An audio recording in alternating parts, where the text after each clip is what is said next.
Hello, my name is Benjamin Hart. I'm an American attorney and the managing director of Integrity Legal here in Bangkok, Thailand.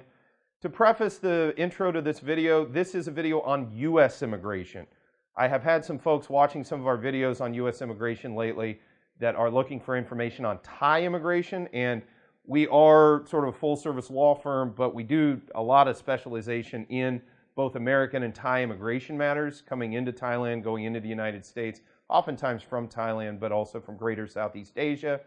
And I have had a few folks that have gotten confused watching some of our videos, specifically one on reentry permits recently. And a few people have said they've conflated that information in that video. They thought it was applying to Thai immigration. So to be clear, this is a video on U.S. immigration. That's what we're talking about here. In a recent article from immigrationimpact.com, article is titled, Updates to USCIS Policy Manual Give Broad Discretion to Issue More Denials. Quoting directly, U.S. Citizenship and Immigration Services, USCIS, has imposed new requirements on its officers for exercising discretion that will substantially increase time and expense for the agency and applicants. Application for work authorization will be particularly impacted. Quoting further, USCIS claimed it was consolidating, quote unquote, prior guidance about how officers apply discretion when they decide petitions or applications. Instead, the agency has created a chart of applications and petitions it considers to be subject to its discretionary analysis and imposed new decision-making procedures. New decision-making procedures, that terminology makes me uneasy when talking about immigration matters generally. Quoting further, under this new guidance, when making a decision on a petition or application, an officer must perform a separate analysis weighing, quote unquote, all positive factors in a case against any negative factors in the applicant's entire record. And what appears to be happening more and more, and to be clear, I deal with a lot of U.S. immigration, mostly family-based, and it's mostly me that deals with it, although I do have other staff in the firm here that assist me.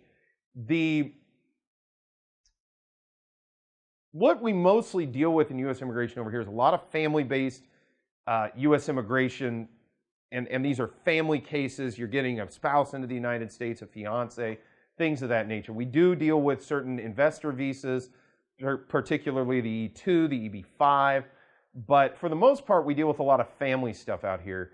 And I also deal with a fair amount of consular processing, so cases that are going through either the U.S. Embassy here in Bangkok, but we also deal with U.S. Embassy Phnom Penh, as well as Laos, occasionally Vietnam, sometimes Malaysia and Singapore, but for the most part, we're dealing with the U.S. Embassy here in Bangkok.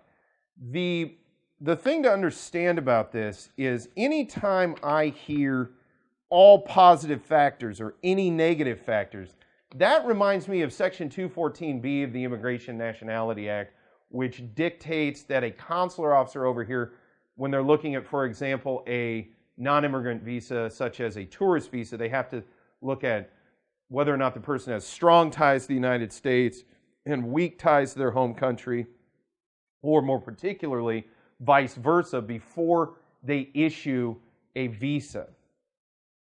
The fact that this kind of balancing is being brought more into the USCIS arena, I do not think that this is, I don't think it bodes well for smooth, efficient processing in the future. I do not think we are going to be looking at a USCIS which basically looks at the four corners of the case. Do you meet the requirements for that visa application? And if you do, they approve it, they move on down the road. They don't view their job, or in the past, they didn't particularly view their job, in my opinion, as being one where they're going out of their way to find reasons to say no. In fact, they certainly weren't looking for reasons to say yes, but if you meet the requirements, that's the adjudication. Do you meet the requirements?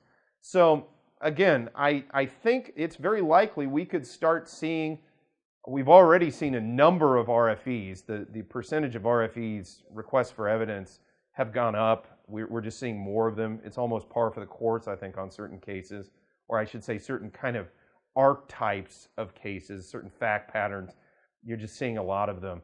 And I think it's possible we may start seeing more denials as time moves on.